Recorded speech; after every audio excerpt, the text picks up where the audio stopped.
Hi everyone, welcome to the key highlights for the Malaysian Financial Health Survey 2021.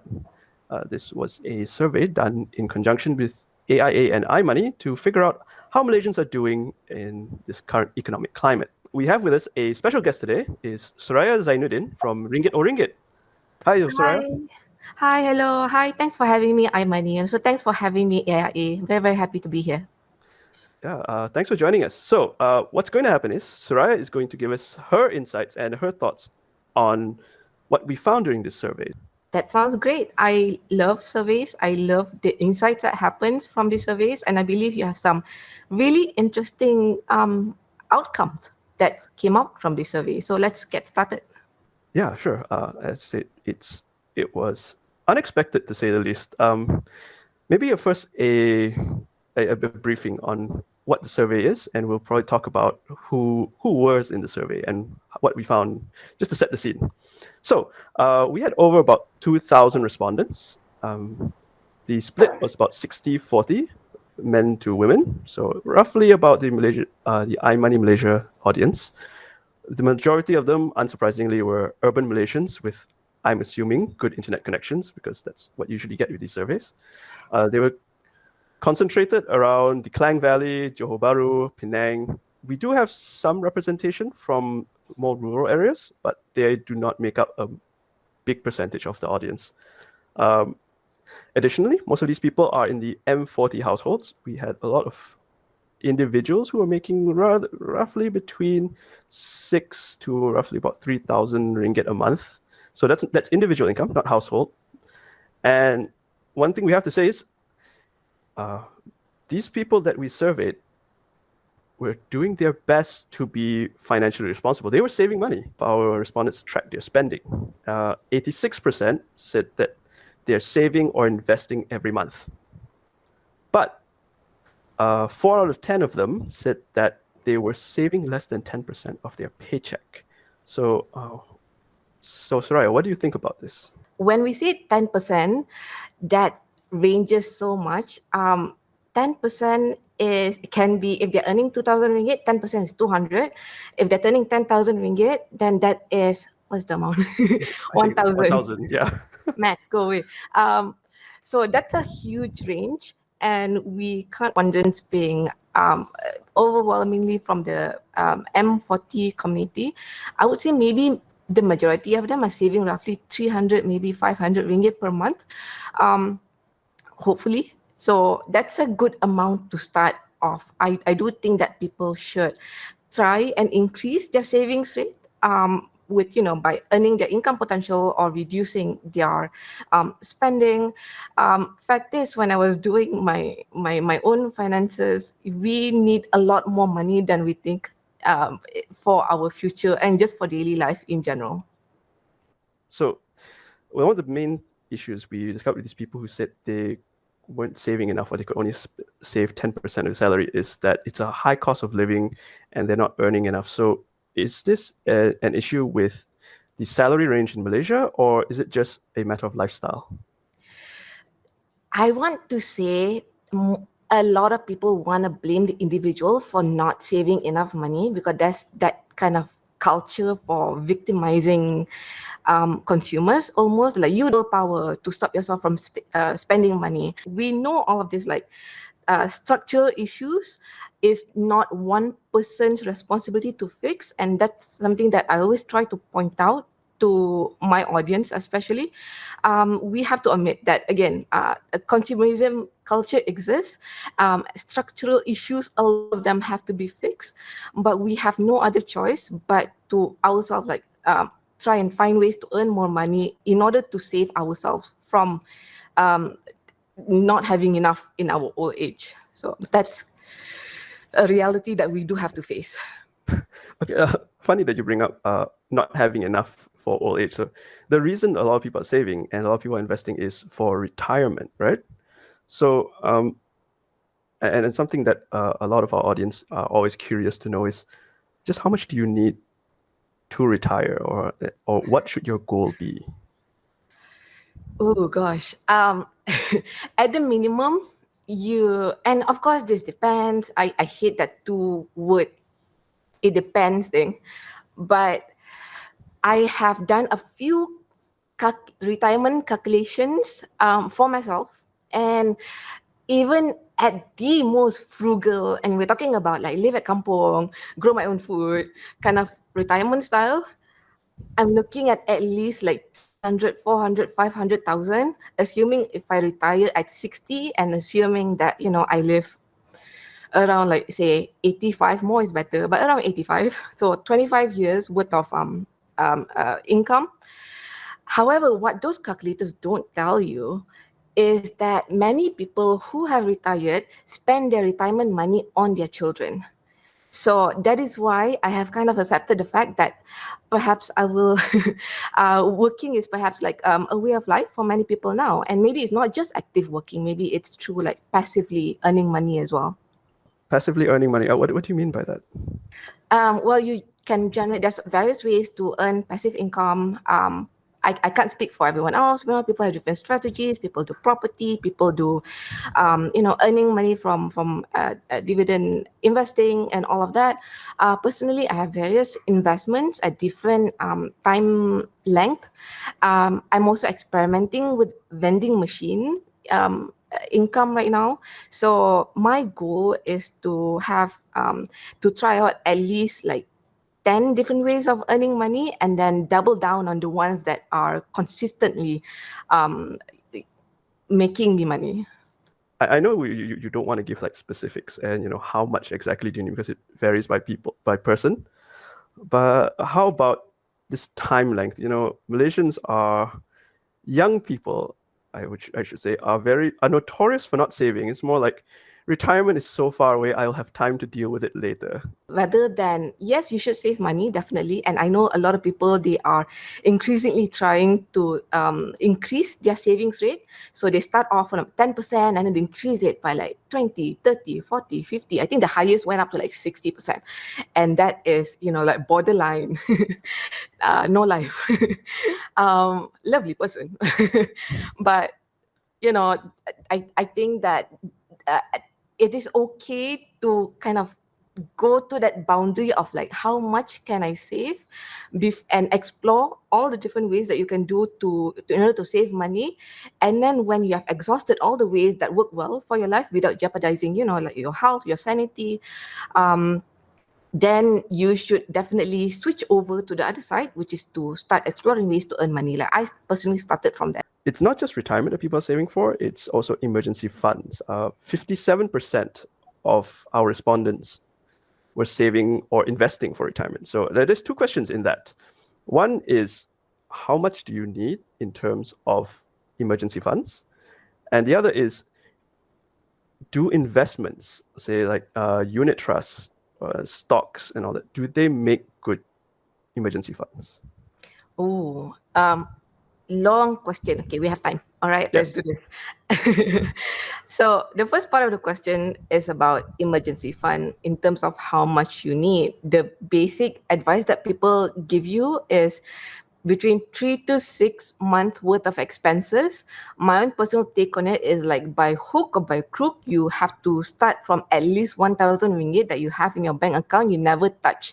This is the money that you just have in your bank account, and then you just open it just to look, just to feel good about being at a good financial position. At least if there's anything that happened to you, you know where you can access this money immediately. In terms of how much in total, I would say that I personally would be okay with around 3 to 6 months, again, maybe at minimum 3 months worth of expenses in my bank account. And then of course I have to make sure that I have a stable career, in a have career or income potential. I keep on have ways to get cash flow and high skills to earn me some money. At the same time, I also want to make sure that I have some form of insurance. So having these two things, like good skills to make money and also having insurance, you are satisfying the offense defense part of your life, that you don't have to actually collect 24 months worth of expenses just for the sake of if anything happens. So having this kind of offense defense theory, implementing them in your life is very, very important. The second part of your question is about whether what investments make good emergency funds. Stocks depends on what type of stocks, but generally speaking, no. And the reason why I say that is because most people um, with stocks, there's always a danger of like itchy finger syndrome. And it doesn't matter if the person say, oh, no, I'm holding this for like long term, I'm holding this for long term. You open the ad, you open newspaper, something happens, the CEO did something, or like some economic reviewer says something, you'll be tempted to sell. And many people do panic selling. So something that is automated, something that is extremely low risk, things in like fixed deposits or even high interest savings account would make ideal places for emergency funds. And you should probably like have two different buckets, one for emergency fund slash savings, another one could be saving slash investments. And this is the one that you can play around a little bit, but this one you have to protect at all costs. That's my own take on it. It's not just as simple as saving an emergency fund, is it? Things happen along the way. You could run into unexpected large expenses that you need to deal with that may need use up your emergency fund. That's why it exists, isn't it? Um, that this being the case, does this increase the importance of having insurance? For sure, definitely. I think that uh, uh, I personally took my first insurance when I was around 22, 23. Coincidentally, AIA will be happy with this.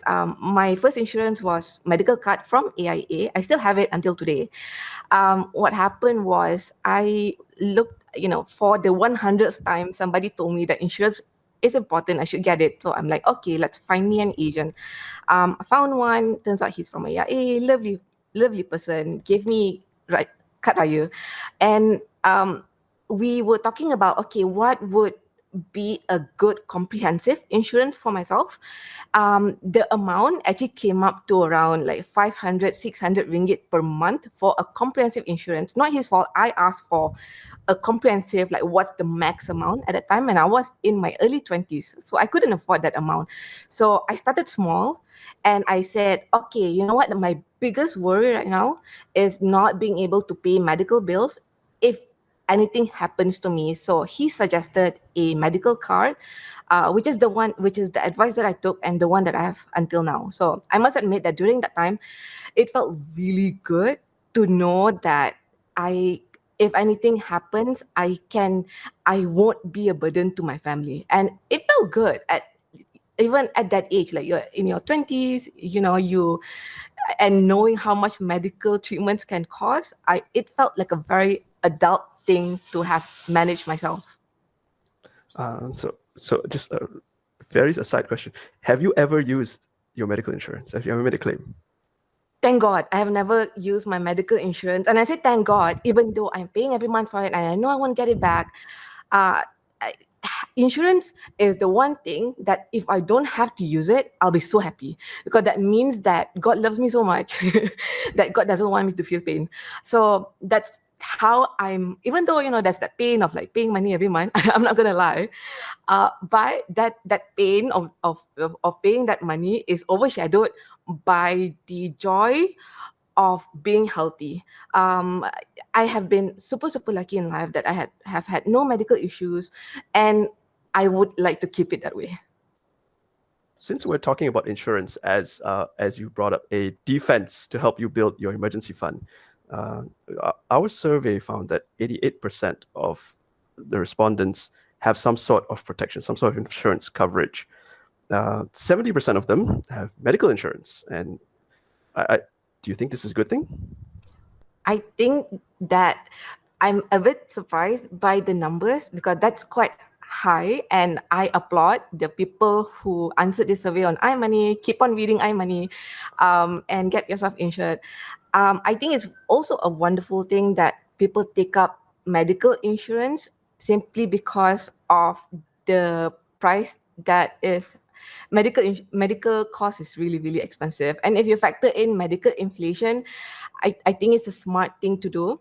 But other than that, I also have this kind of opinion about people who take insurance. There are people out there who don't take insurance because they depend on government services.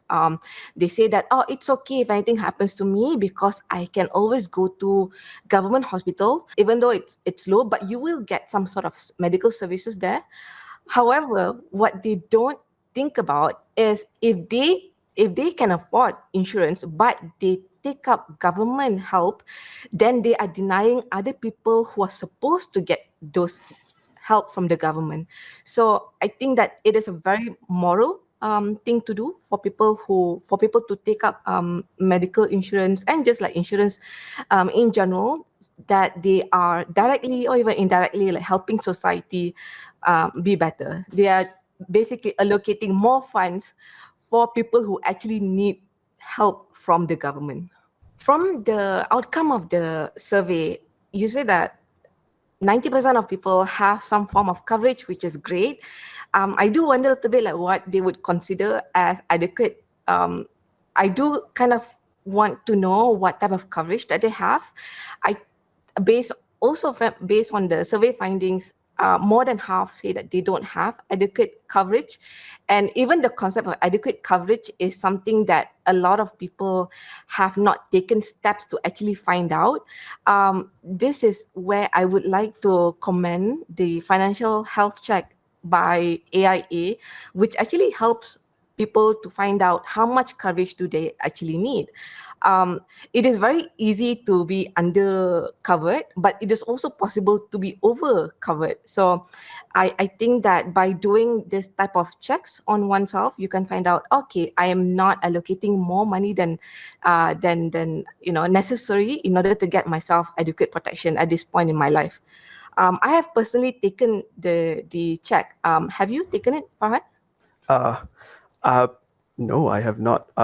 I tested it several times to see what the outcomes were, but I did not put in my real numbers because for me, it's more important to see how it works than actually, checking if I'm properly insured. I'm probably in that 50% that doesn't know if they're adequately covered.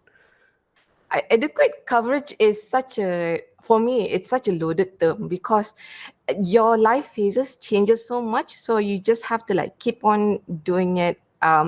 Maybe like every few years in your life. I actually did take the test, and I think it is wonderful that they have this feature where they would tell you where how much coverage do people like me would take up to be considered adequate. So I think we know that people would say, oh, okay, it's good to be insured, but people don't really know how much. So I can just share my numbers really quick, if that's okay. Yeah, sure, go ahead.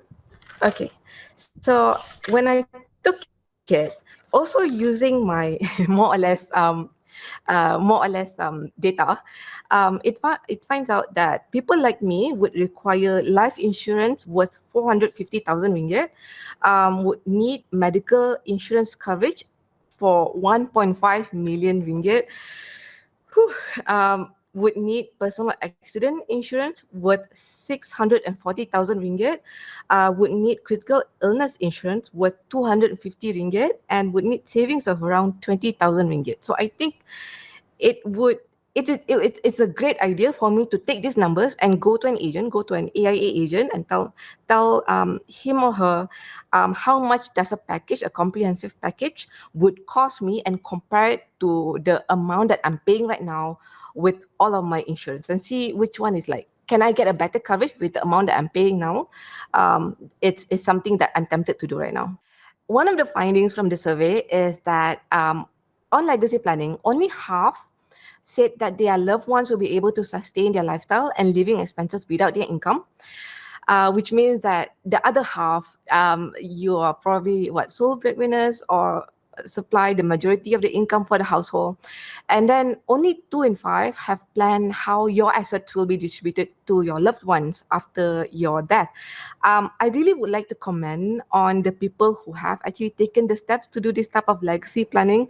I can't imagine it is a pleasant process to do. It requires you to think about like your own death and your own mortality, which is obviously very morbid. It's not pleasant, is it? Yeah, no, not at all. No. Yeah.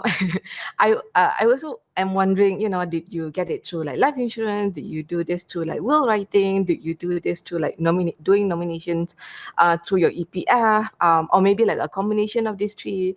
I think that people who have taken the steps to do this type of planning, you probably love your family very, very, very much and very, very concerned about their well-being after if anything were to happen to you. So I would commend you, and I would suggest everyone else to start at least thinking about this type of things. Again, it's not pleasant, but you just have to confront it. It's called adulting, so you just have to deal with it. What can be done in this kind of situation?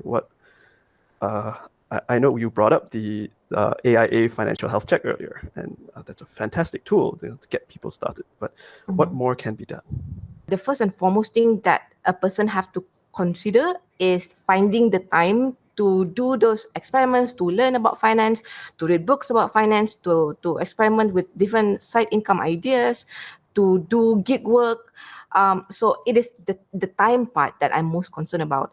There's this research by Kazana Research Institute, which breaks down the time slots spent by different categories of Malaysians from B40, M40, T20. And what they found out is that many Malaysians do have time which they can reuse or reallocate from leisure, and which they can use more productively. However, it is a bit harder for some people. Here I want to mention that women bear the brunt of care work, and specifically unpaid care work. So that's childcare, elderly care, and also housework. So for women especially, and this has been brought up again by different agencies, different NGOs, they are the ones who find it very, very hard to find the time in order to upskill themselves, in order to do businesses, and in turn have reduced their capacity to uplift themselves out of a horrible financial situation. That is something that I think I try to share a lot inside my own content. And I see iMoney also sharing the same thing sometimes. Sometimes. A lot. So thank you, Suraya, for those wonderful insights. And thank you for being here with us today to talk about all these things about financial health, financial knowledge, insurance, and emergency savings. So do you have any more final words for our audience?